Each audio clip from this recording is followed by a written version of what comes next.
ನೀವು ಹೇಳಿದಾಗೆ ಜನಾರ್ದನ್ ಒಂದಲ್ಲ ಒಂದಿನ ಬದಲಾಗ್ಬೋದು. ಪೂರ್ಣಿನ ತನ್ನ ಮಗಳು ಅಂತ ಒಪ್ಕೋಬೋದು. ಮಾವ,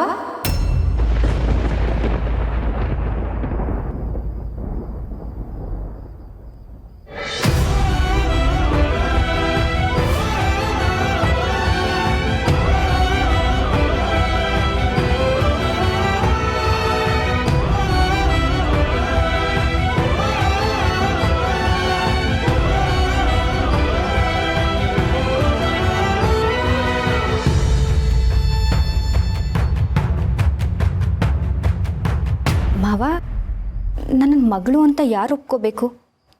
ಏನು ಮಾತಾಡ್ತಿದ್ರಿ? ಅದು ಆದಷ್ಟು ಬೇಗ ನಿನಗೆ ನಿಮ್ಮ ಅಪ್ಪ ಅಮ್ಮ ಸಿಗಬೇಕು, ಅವರು ನಿನ್ನ ಮಗಳು ಅಂತ ಒಪ್ಕೋಬೇಕು, ಅದನ್ನೇ ಮಾತಾಡ್ತಾ ಇದ್ದೆ. ಇದಕ್ಕಿದ್ದಾಗೆ ಆ ವಿಷಯ ಯಾಕೆ ಬಂತಮ್ಮ? ನಿನಗೂ ನಿನ್ನ ತಂದೆ ತಾಯಿ ನೋಡಬೇಕು ಅನ್ನೋ ಆಸೆ ಇರುತ್ತಲ್ಲ. ನೀನು ನಮಗೋಸ್ಕರ ಆಸೆನ ಮನಸ್ಸಲ್ಲೇ ಮುಚ್ಚಿಟ್ಕೊಂಡು ನಮ್ಮ ಮುಂದೆ ನಗ್ನಾಗ್ತಾ ಇರ್ತೀಯ. ನಾವು ನಿನ್ನ ಮನಸ್ಸನ್ನು ಅರ್ಥ ಮಾಡ್ಕೋಬೇಕಲ್ವಾ? ಇಲ್ಲ ಮಾವ, ನಾನು ಮನಸ್ಫೂರ್ತಿಯಾಗಿ ಹೇಳ್ತಿದ್ದೀನಿ. ನನಗಪ್ಪ ಅಮ್ಮ ಇಲ್ಲ ಅಂತ ಆಗಲಿ, ನಾನು ಅನಾಥೆ ಅಂತ ಆಗಲಿ, ಇದ್ಯಾವುದು ನನಗೆ ನೆನಪಾಗದೇ ಇರೋ ಥರ ನೀವಿಬ್ಬರು ನನ್ನನ್ನು ನೋಡ್ಕೋತಿದ್ದೀರಾ. ಅಪ್ಪ ಅಮ್ಮನ ಸ್ಥಾನದಲ್ಲಿ ನೀವಿಬ್ಬರಿದ್ದು ನನಗೆ ಪ್ರೀತಿ ಕೊಡ್ತಿದ್ದೀರಾ. ಹಾಗಿದ್ಮೇಲೆ ನಾನು ಅವ್ರನ್ನ ಯಾಕೆ ನೆನ್ಪು ಮಾಡ್ಕೊಳ್ಳಿ? ಅಪ್ಪ ಅಮ್ಮನ ನೋಡಬೇಕು, ಅವ್ರನ್ನ ಹುಡುಕ್ಬೇಕು ಅಂತ ಅಂದ್ಕೊಂಡು ಎಷ್ಟೆಲ್ಲ ರಾಧ ಅಂತ ಆಗೋಯ್ತು. ಅದಾದ್ಮೇಲೆ ಮತ್ತೆ ನಾನು ಆ ಪ್ರಯತ್ನ ಮಾಡಲ್ಲ. ನನಗೆ ನಿಮ್ಮಿಬ್ರು ಪ್ರೀತಿ ಇದ್ರೆ ಅಷ್ಟೇ ಸಾಕು. ಸಾರಿ ಪೂರ್ಣಿ, ನಾವು ಏನೇನೋ ಮಾತಾಡಿ ನಿನ್ನ ಮನಸ್ಸಿಗೆ ಬೇಸರ ಮಾಡಿದ್ವಿ ಅನ್ಸುತ್ತೆ. ನೀನು ನಿನ್ನ ತಂದೆ ತಾಯಿ ಯೋಚನೆ ಬಿಟ್ಟು ನೆಮ್ಮದಿಯಿಂದ ಪ್ರೀತಿಯಿಂದ ಈ ಮನೇಲಿ ಇದೆಯಾ ಅಂತ ಹೇಳಿದೆಯಲ್ಲ, ನಮಗಷ್ಟೇ ಸಮಾಧಾನ. ಆದರೂ ಪೂರ್ಣಿ, ನನ್ನ ಮನಸ್ಸು ಹೇಳ್ತಾ ಇದೆ, ಒಂದಲ್ಲ ಒಂದಿನ ನಿಮ್ಮ ಅಪ್ಪ ಅಮ್ಮ ನಿನಗೆ ಸಿಕ್ಕೇ ಸಿಗ್ತಾರೆ, ಅವ್ರ ಪ್ರೀತಿನ ನೀನು ಪಡ್ಕೋತೀಯ ಅಂತ. 10 ದಿನ ಬಂದಾಗ ನೋಡ್ಕೊಂಡ್ರಾಯ್ತು. ನನಗಿವಾಗ ಅದ್ರ ಬಗ್ಗೆ ಯೋಚನೆ ಇಲ್ಲ. ನನಗೆ ಯೋಚನೆ ಇರೋದು ಒಂದೇ ಒಂದು.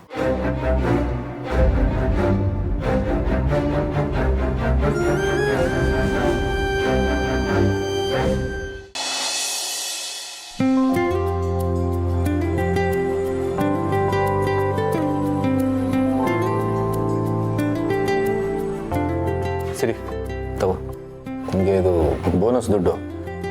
ನೀನು ಸಂಧ್ಯಾ ಹೋಗಿ ಹಬ್ಬಕ್ಕೆ ಶಾಪಿಂಗ್ ಮಾಡ್ಕೊಂಬನ್ನಿ. ನಾವಿಬ್ಬರೇ ಹೋಗೋದಾ? ನೀನು ಬರಲ್ವಾ ಜೊತೆಗೆ? ಹಾಂ, ಸ್ವಲ್ಪ ಕೆಲಸ ಇದೆ, ಆಗಲ್ಲ. ಅಯ್ಯ, ಏನಪ್ಪ ನೀನು ಯಾವಾಗಲೂ ಕೆಲಸ ಕೆಲಸ ಕೆಲಸ ಅಂತ ಇರ್ತೀಯ. ಹೀಗೆ ಇನ್ನೊಬ್ಬರ ಕೈ ಕೆಳಗಡೆನೇ ಕೆಲಸ ಮಾಡ್ತಾ ಇದ್ರೆ ಹೇಗೆ? ನಿನ್ನ ವಯಸ್ಸು ಆಯಸ್ಸು ಎಲ್ಲ ಮುಗಿದೋಗ್ಬಿಡುತ್ತೆ. ನೀನು ಹೀಗೇ ದುಡಿತಾ ಇದ್ರೆ ದುಡಿತಿದ್ದನ್ನ ಎಂಜಾಯ್ ಮಾಡೋದು ಯಾವಾಗ? ಹಾಗಂತ ದುಡಿದೆ ಕಂಡೋರ್ ದುಡ್ಡಲ್ಲಿ ಎಂಜಾಯ್ ಮಾಡಬೇಕು ಅಂತೀರಾ? ಅಯ್ಯೋ, ಯಾವಾಗಲೂ ಅಷ್ಟೇ, ನಾನು ಹೇಳಿದ್ದನ್ನ ನೆಗೆಟಿವ್ ಆಗೇ ತಗೋತೀಯ, ಹಾಗೆ ಮಾತಾಡ್ತೀಯ. ಎಷ್ಟು ದಿನ ಅಂತ, ಎಷ್ಟು ವರ್ಷ ಅಂತ ಇನ್ನೊಬ್ಬರ ಕೈ ಕೆಳಗಡೆ ಕೆಲಸ ಮಾಡೋದು ಹೇಳೋ? ಈಗಂತೂ ಟ್ರೇಡಿಂಗು, ಆಮೇಲೆ ಶೇರ್ಸು ಇವೆಲ್ಲ ಮನೆ ಮಾತಾಗ್ಬಿಟ್ಟಿದೆ. ಇಂಥದ್ರಲ್ಲೆಲ್ಲ ದುಡ್ಡು ಇನ್ವೆಸ್ಟ್ ಮಾಡಿ ಎಷ್ಟೋ ಜನ ಶ್ರೀಮಂತರಾಗ್ಬಿಟ್ಟಿದ್ದಾರೆ. ಈಗ ನನಗೆ ಗೊತ್ತಿರೋರೊಬ್ರು ಆ ಕಂಪನಿನಲ್ಲಿ ಕೆಲಸ ಮಾಡ್ತಾ ಇದ್ದಾರೆ. ನನ್ನ ಮಾತು ಕೇಳು, ಒಂದಷ್ಟು ದುಡ್ಡನ್ನ ಇನ್ವೆಸ್ಟ್ ಮಾಡಿ ನೀನು ಶೇರನ್ನ ಕೊಂಡ್ಕೊಂಬಿಡು. ಆಮೇಲೆ ನೋಡು ನಿನ್ನ ಹಣೆ ಬರ ಹೆಂಗ್ ಚೇಂಜ್ ಆಗುತ್ತೆ ಅಂತ. ಆಮೇಲೆ ವಾರಕ್ಕೂ ಅಯ್ಯೋ, ವಾರ ಏನು ಬಂತು, ಪ್ರತಿ ದಿನಾನು ಬೇಡಪ್ಪ, ಪ್ರತಿ ಗಂಟೆಗೆ ನಿನ್ನ ಅಕೌಂಟ್ಗೆ ಟಕ್ ಟಕ್ ಟಕ್ ಅಂತ ದುಡ್ಡು ಬೀಳ್ತಾ ಹೋಗುತ್ತೆ. ಮಾವ, ಈ ಭೂತ ಯಾವಾಗಿಂದ ನಿಮ್ಮ ತಲೆಗೆ ಹೋಯ್ತು?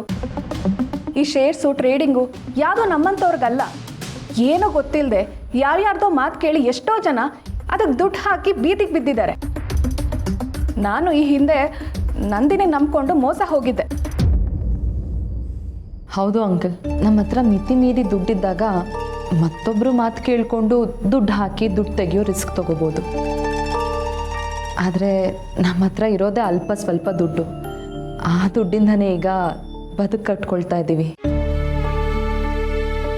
ಅಂಥದ್ರಲ್ಲಿ ಇನ್ಯಾರ್ದೋ ಮಾತು ಕಟ್ಕೊಂಡು ಇರೋ ದುಡ್ಡನ್ನೆಲ್ಲ ಅದಕ್ಕೆ ಹಾಕಿ ದಿವಾಳಿ ಆಗಬೇಕು ಅಂತ ಅಂತೀರಾ? ಅದು ಹಾಗಲ್ಲಮ್ಮ. ನೋಡಿ, ಈ ಥರ ಐಡಿಯಾಗಳು ನಿಮ್ಮ ತಲೆಯಲ್ಲಿದ್ದರೆ ದಯವಿಟ್ಟು ತೆಗೆದುಬಿಡಿ.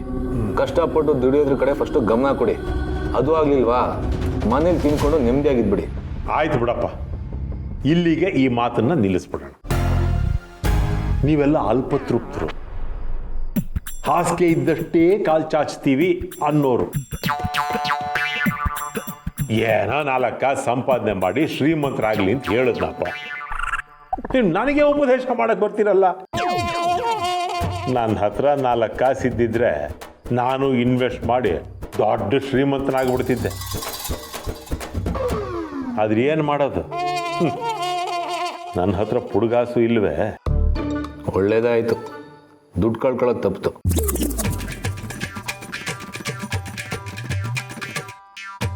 ಅಯ್ಯಯ್ಯೋ, ಹೇಗಪ್ಪ ಹೇಳೋದು ಇವ್ರಿಗೆ? ದುಡ್ಡಿನ ಮೇಲೆ ಆಸೆನೇ ಇಲ್ದೇ ಇರೋರ ಥರ ಆಡ್ತಾ ಇದ್ದಾರೆ. ಆ ಮ್ಯಾನೇಜರ್ ಬೇರೆ ಇನ್ನೂ 4 ಜನ ಸೇರಿಸಿದ್ರೆ ದುಡ್ಡು ಜಾಸ್ತಿ ಬರುತ್ತೆ ಎಂದ. ಇವ್ರು ಯಾರು ನನ್ನ ಮಾತಿಗೆ ಬೆಲೆನೇ ಕೊಡ್ತಿಲ್ವೇ? ಏನಾದರೂ ಮಾಡಬೇಕು. ಬೆಳಿಗ್ಗೆ ನಾನು ಎದ್ದು ಬೀದಿ ಬೀದಿ ಅಲ್ದಾದ್ರೂ ಸರಿ 4 ಜನನ್ನ ಹೇಗಾದರೂ ಮಾಡಿ ಹಿಡಿಬೇಕು. ಸಮರ್ಥ್, ನಾಳೆ ದೀಪಾವಳಿ ಹಬ್ಬಕ್ಕೆ ಅಮ್ಮ ಮತ್ತು ಮಾದಮ್ಮ ಅವನ ಮನೆ ಕರಿಬೇಕು. ಅಮ್ಮ ಓಕೆ, ಮಾಧವ್ ಅವ್ರು ಯಾಕೆ? ಏನಣ್ಣ ಹೀಗಂತ್ಯ? ಅಮ್ಮ ಬಂದ್ಮೇಲೆ ಅವಳ ಜೊತೆ ಅಪ್ಪನೂ ಬರ್ಬೇಕಲ್ವಾ? ಅವಳು ಹೇಳ್ತಿರೋದ್ರಲ್ಲಿ ತಪ್ಪೇನಿದೆ ಸಮರ್ಥ್? ಅಮ್ಮ ಖುಷಿಯಾಗಿರಬೇಕು ಅಂದರೆ ಅವ್ರ ಜೊತೆ ಮಾವ ಇರಲೇಬೇಕು. ಇದು ನಾನು ಹೇಳ್ತಿರೋ ಮಾತಲ್ಲ, ನಿನಗೂ ಗೊತ್ತಿರೋ ಸತ್ಯ. ಈ ಮಾತನ್ನ ನೀನೇ ಹೇಳಿದ್ಯಾ, ಯಾಕೆ ಮರ್ತ್ಬಿಟ್ಯಾ? ಸರಿ, ನಾಳೆ ಅವ್ರ ಮನೆಗೆ ಹೋಗ್ತೀನಲ್ಲ, ಕರಿತೀನಿ. ಕರೆಯೋದು ಅಂದರೆ ಕೋಪ ಮಾಡಿಕೊಂಡು ಕಂಡೀಷನ್ ಹಾಕಿ ಕರೆಯೋದಲ್ಲ. ಎಲ್ಲರೂ ಖುಷಿ ಖುಷಿಯಾಗಿ ಕರೆದ್ಬಿಟ್ ಬಾ. ಒಂದು ವೇಳೆ ಅವರೆಲ್ಲರೂ ಅಲ್ಲೇ ಇರಲಿ ಅಂತ ಆಸೆ ಪಟ್ಟರೆ ಅಲ್ಲೇ ಬಿಟ್ಟು ಬಾ, ಪರವಾಗಿಲ್ಲ. ಅಮ್ಮನ ಖುಷಿಗಿಂತ ನಮಗೆ ಬೇರೆ ಇನ್ಯಾವುದೂ ದೊಡ್ಡದಲ್ಲ, ಸರಿನಾ? ಆಮೇಲೆ ಲಾಸ್ಟ್ ಟೈಮ್ ಗಣೇಶ ಹಬ್ಬಕ್ಕೆ ಮಾಡಿದ ಹಾಗೆ ಅನಾಹುತ ಮಾಡ್ಕೊಂಡು ಬರಬೇಡ. ಆಯ್ತಾಯ್ತು, ಚಾನ್ಸ್ ಸಿಕ್ಕರು ಸಾಕು, ಚೆನ್ನಾಗಿ ಬೈತೀಯ ಅಲ್ವಾ? ಬೋನಸ್ ಸಿಕ್ಕಿದ ಖುಷಿಗೆ ಬೈಸ್ಕೊಂಡಂಗಾಯ್ತು. ಸರಿ, ಊಟ ಕೊಡ್ಸು.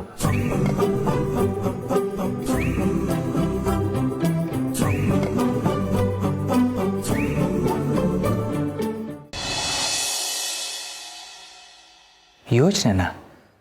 ಏನು ಪುಣ್ಯ ಅದು? ನೀವಿಬ್ರು ಈ ಮನೆಯಿಂದ ಯಾವ ಕಾರಣಕ್ಕೂ ದೂರ ಹೋಗಬಾರ್ದು. ನೀವಿಬ್ರು ಇಲ್ಲೇ ಇರಬೇಕು. ನೀವು ಮನೆಯಿಂದ ದೂರ ಹೋಗ್ತೀನಿ ಅಂದಾಗಿಂದ ನನ್ನ ಮನಸ್ಸಲ್ಲಿ ಅದೇ ಯೋಚನೆ ಕಾಡ್ತಿದೆ. ದೂರ ಹೋಗ್ತೀವಿ ಎಂದ ಮಾತ್ರಕ್ಕೆ ಎಲ್ಲಿಗೆ ಹೋಗ್ತಾ ಇದೀವಿ? ಇಲ್ಲೇ ಗೆಸ್ಟ್ ಹೌಸಲ್ಲಿ ತಾನೇ ಇರ್ತೀವಿ.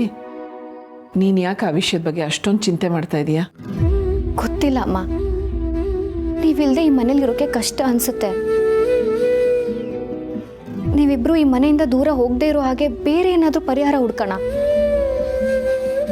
ನೀವಿಬ್ರು ನಿಮ್ಮ ನಿರ್ಧಾರನ ಬದಲಾಯಿಸ್ಕೊಳ್ಳಿ. ಪೂರ್ಣಿ, ನಾವು ಮನೆಯಲ್ಲಿ ನಮ್ಮ ಸಂತೋಷದ ಬಗ್ಗೆ ಮಾತ್ರ ಯೋಚನೆ ಮಾಡಬಾರ್ದು. ಮನೆಯಲ್ಲಿ ಎಲ್ಲರೂ ಸಂತೋಷವಾಗಿರಬೇಕು. ಶಾರ್ವರಿ ಮನಸ್ಸಲ್ಲಿ ಆತಂಕ ಇರೋದು ಸಹಜನೇ. ಯಾಕೆಂದರೆ ನಡಿಬೇಕಾಗಿರೋದು ಅವಳ ಮಗಳ ಮದುವೆ. ನಿಧಿ ಅವಳಿಗೆ ಮಾತ್ರ ಮಗಳಲ್ಲ, ಈ ಮನೆ ಮಗಳು, ನಮ್ಮೆಲ್ರಿಗೂ ಮಗಳು. ಹಾಗಿರುವಾಗ ಅವಳ ಮದುವೆಗೋಸ್ಕರ ನಾವು ಈ ಒಂದು ಚಿಕ್ಕ ನಿರ್ಧಾರ ತಗೊಳ್ಳದೇ ಇದ್ರೆ ಸ್ವಾರ್ಥಿಗಳಾಗ್ತೀವಿ. ಇದ್ರ ಬಗ್ಗೆ ತುಂಬ ಯೋಚನೆ ಮಾಡೋದು ಬೇಡ. ನೀನು ಹೋಗು. ಮಾವ, ಆದರೂ ನೀನು ಹೊರಡು ಪೂರ್ಣಿ.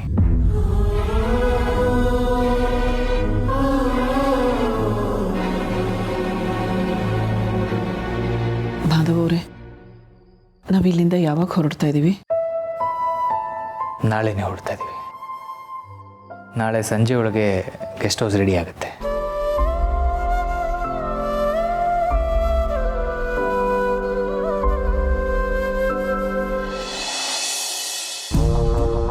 ನಿಮ್ಮ ತಾತ ಇಡೀ ಆಸ್ತಿನ ದೊಡ್ಡ ಮೊಮ್ಮಗಳಿಗೆ ಬರೆದಿಟ್ಟಿದ್ದಾರೆ. ಒಂದು ವೇಳೆ ಅವಳು ಸಿಗದೆ ಹೋದರೆ ಇಡೀ ಆಸ್ತಿ ಅನಾಥಾಶ್ರಮ ಕೊಟ್ಟೋಗುತ್ತೆ.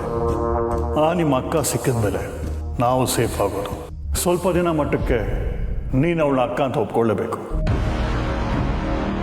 ಒಂದು ವೇಳೆ ಏನಾದರೂ ನನ್ನ ಅಕ್ಕ ಅನ್ನಿಸ್ಕೊಂಡವಳು ವಾಪಸ್ ಬಂದುಬಿಟ್ರೆ, ಅವಳು ಅಪ್ಪ ಅಮ್ಮನ ಜೊತೆಲೇ ಇರ್ತೀನಿ ಅಂತ ಏನಾದರೂ ಹೇಳಿಬಿಟ್ರೆ, ನೋ ನೋ, ಯಾವುದೇ ಕಾರಣಕ್ಕೂ ಆಗಬಾರ್ದು. ಅದು ನನ್ನ ಮನೆ, ಅವರು ನನ್ನ ಅಪ್ಪ ಅಮ್ಮ, ನನ್ನ ಹೆತ್ತು ಇಷ್ಟು ವರ್ಷ ಸಾಕಿ ಸಲಹಿ ನೋಡ್ಕೊಂಡಿದ್ದಾರೆ. ಈಗ ಆ ಪ್ರೀತಿನ ಇನ್ನೊಬ್ರ ಜೊತೆ ಹಂಚ್ಕೊಳ್ಳೋದಾ? ಸಾಧ್ಯನೇ ಇಲ್ಲ. ನಂಗೆ ಯಾವ ಅಕ್ಕನೂ ಇಲ್ಲ, ತಂಗಿನೂ ಇಲ್ಲ, ಯಾರೂ ಇರಲೂಬಾರ್ದು. ಆಸ್ತಿ ಉಳಿಯುತ್ತೋ ಹೋಗುತ್ತೋ, ಅಕ್ಕ ಅನ್ನಿಸ್ಕೊಂಡವಳು ಮಾತ್ರ ಸಿಗಬಾರ್ದು. ಅವಳು ಸಿಕ್ಕಿದ್ರು ಆಸ್ತಿ ಅಪ್ಪನ ಕೈಗೆ ಸೇರ್ತಿದ್ದ ಹಾಗೆ ಅವಳನ್ನ ವಾಪಸ್ ಕಳಿಸ್ಬಿಡ್ಬೇಕು. ಯಾವುದೇ ಕಾರಣಕ್ಕೂ ಅಮ್ಮನ ಪ್ರೀತಿ ಬೇಕು ಅಂತನೋ ಅಪ್ಪನ ಆಸರೆ ಬೇಕು ಅಂತನೋ ಅವಳು ಉಳ್ಕೋಬಾರ್ದು.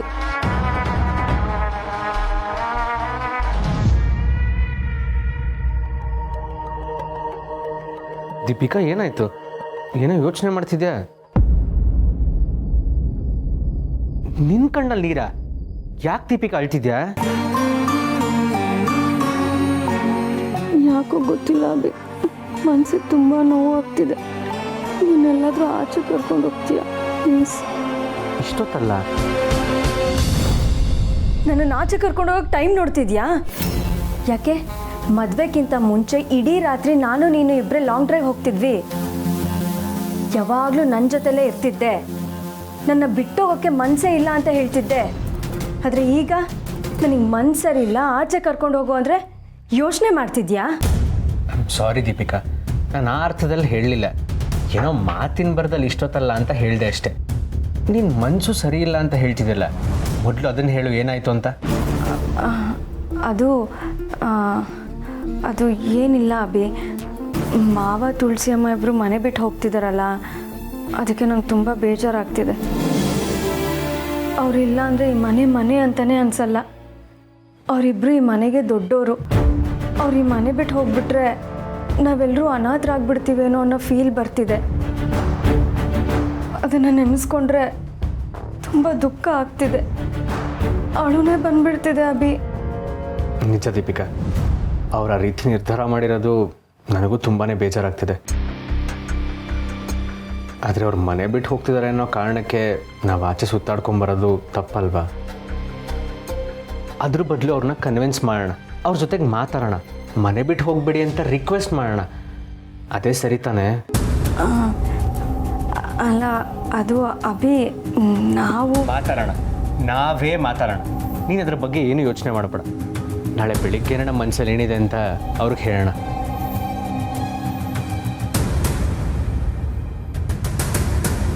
ಛೇ, ಇವನಿಗೆ ನನಗಿಂತ ಈ ಮನೆಯವರೇ ಹೆಚ್ಚಾಗೋದ್ರು. ಈ ಕಡೆ ಅಪ್ಪ ಅಮ್ಮನೂ ನನ್ನ ಅರ್ಥ ಮಾಡ್ಕೋತಿಲ್ಲ, ಕಟ್ಕೊಂಡು ಗಂಡನೂ ಅರ್ಥ ಮಾಡ್ಕೋತಿಲ್ಲ. ಎಂಥ ಕೆಟ್ಟ ಪರಿಸ್ಥಿತಿ ನಂದು.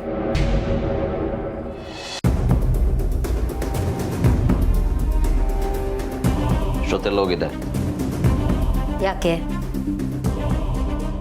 ಪ್ರಶ್ನೆಗೆ ಪ್ರಶ್ನೆ ಕೇಳ್ಬೇಡ. ಎಲ್ಲೂ ಹೋಗಿದ್ದೆ ಅಂತ ಕೇಳ್ತಿದ್ದೀನಿ, ಉತ್ತರ ಕೊಡುವ ಅಷ್ಟೆ. ನೀವು ಕೇಳಿದ್ದಕ್ಕೆಲ್ಲ ಉತ್ತರ ಕೊಡಬೇಕು ಅನ್ನೋ ಕಾನೂನು ಏನಾದರೂ ಇದೆಯಾ? ಅಥವಾ ನಾನು ಏನೇ ಮಾಡೋದಿದ್ರೂ ನಿಮ್ಮನ್ನು ಹೇಳಿ ಕೇಳಿನೇ ಮಾಡಬೇಕಾ? ಎಲ್ಲಾದರೂ ಹೋಗುವಾಗ ಮನೇಲಿ ಯಾರಿಗಾದರೂ ಹೇಳೋಗೋದು ಒಂದು ಸಂಸ್ಕಾರ. ಆಯಿತು, ನನಗೆ ಸಂಸ್ಕಾರ ಇಲ್ಲ ಅಂತಾನೆ ಅಂದ್ಕೊಳ್ಳಿ. ಈಗ ನಿಮ್ಮ ಜೊತೆ ವಾದ ಮಾಡೋವಂಥ ತಾಳ್ಮೆನೂ ನನಗಿಲ್ಲ. ನಾನು ಲೇಡೀಸ್ ಕ್ಲಬ್ಗೆ ಹೋಗಿದ್ದೆ. ಹಬ್ಬದ ಸೆಲೆಬ್ರೇಷನ್ಸ್ಗೆ ಪ್ಲ್ಯಾನ್ ಮಾಡೋದಿತ್ತು, ಅದರ ಮೀಟಿಂಗ್ ಇತ್ತು. ಸಾಕ? ನೀನು ಸುಳ್ಳು ಹೇಳ್ತಿದೀಯಾ?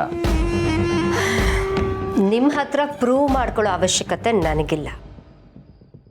ನಾನು ಲೇಡೀಸ್ ಕ್ಲಬ್ಗೆ ಕಾಲ್ ಮಾಡಿದ್ದೆ, ನೀನು ಅಲ್ಲಿಗೆ ಹೋಗಿರಲಿಲ್ಲ. ಇವತ್ತು ಯಾವ ಮೀಟಿಂಗೂ ಇರಲಿಲ್ಲ.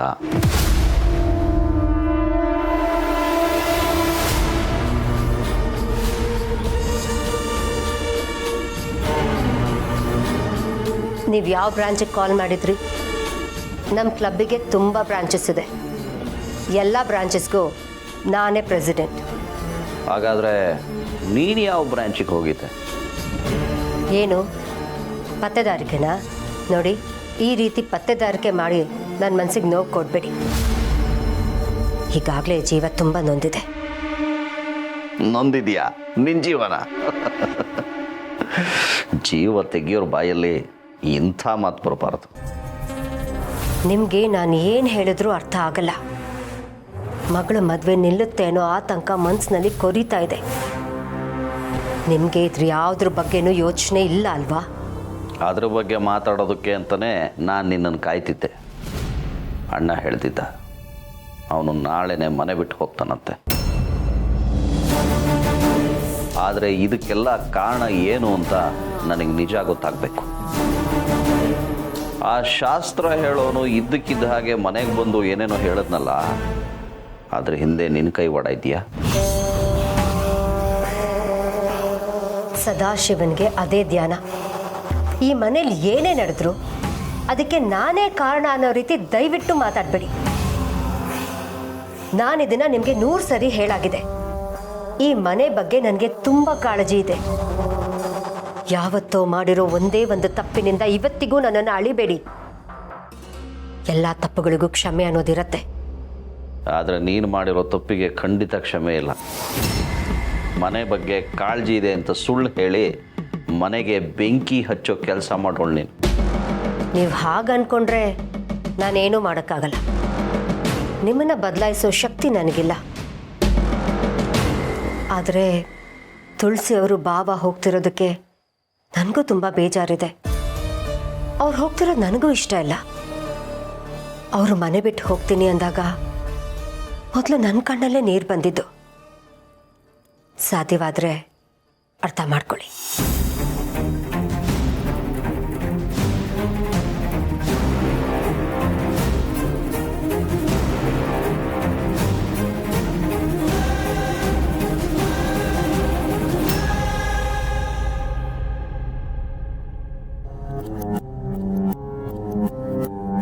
ನಾನು ಆಚೆ ಹೋಗೋಕ್ಕೂ ಇವ್ರ ಹತ್ರ ಪರ್ಮಿಷನ್ ಕೇಳಬೇಕಾ?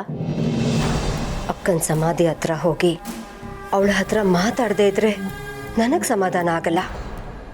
ಅವಳ ಆತ್ಮಕ್ಕೆ ಶಾಂತಿ ಸಿಗಬೇಕು. ಹಾಗೆ ಶಾಂತಿ ಸಿಗಬೇಕು ಅಂದರೆ ಇವ್ರು ನನ್ನ ಬಗ್ಗೆ ಅಂದ್ಕೊಂಡಿರೋದೆಲ್ಲ ನಿಜ ಆಗಬೇಕು. ಈ ಮನೆ ಸರ್ವನಾಶ ಆಗಬೇಕು.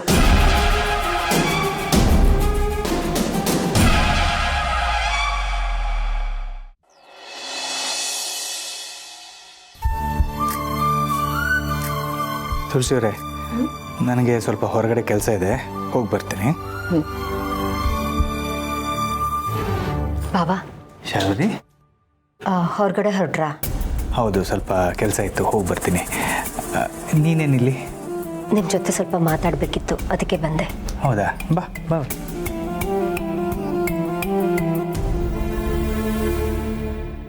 ತುಳಸಿ ಅವರೇ, ಬಾವಾ, ನಾನು ನನಗೆ ಗೊತ್ತಿಲ್ಲದೆ ನಿಮ್ಮ ಹತ್ರ ತುಂಬ ಒರಟಾಗಿ ನಡ್ಕೊಂಡ್ಬಿಟ್ಟೆ ಅನ್ಸುತ್ತೆ.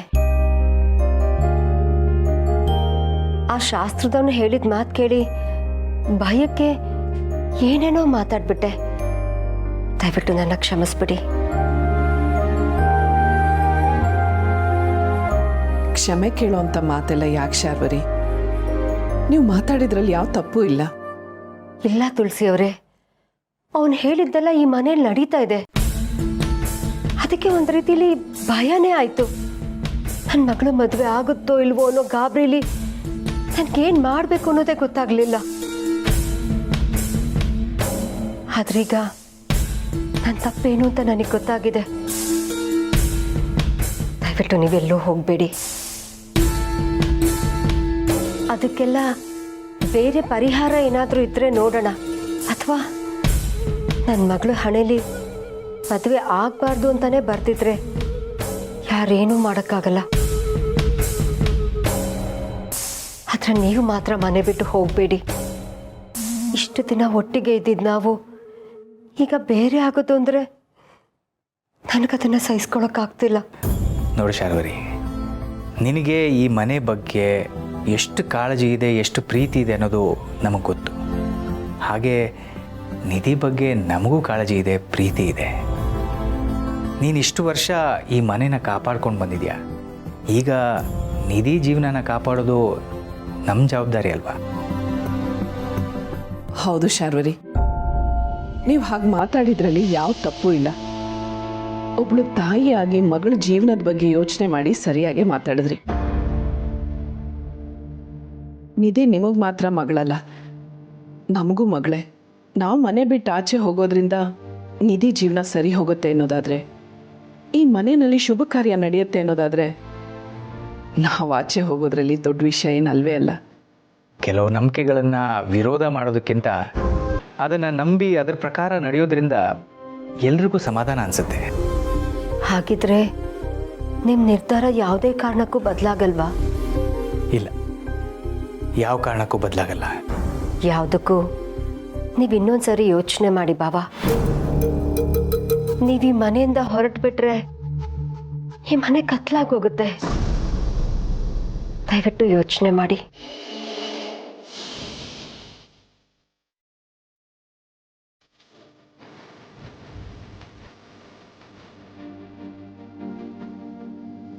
ಪಾಪ ಶಾರ್ವರಿ ಮಾತು ಹೊರಟಾದರೂ ಮನಸ್ಸಲ್ಲಿ ನಮ್ಮ ಬಗ್ಗೆ ತುಂಬ ಪ್ರೀತಿ ಇದೆ.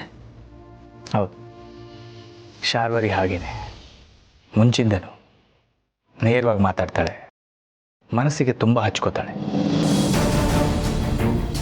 ದೀಪಾವಳಿ ದಿನ ನೀವು ಈ ಮನೆ ಬಿಟ್ಟು ತೊಲಗಿದ್ರೆ ಕತ್ಲಾಗೋದು ಈ ಮನೆ ಅಲ್ಲ, ನಿಮ್ಮ ಬದುಕು. ಇದೇ ಖುಷಿಗೆ ನಾಳೆ ಹಬ್ಬದ ಅಡುಗೆನ ನಾನೇ ಮಾಡ್ತೀನಿ.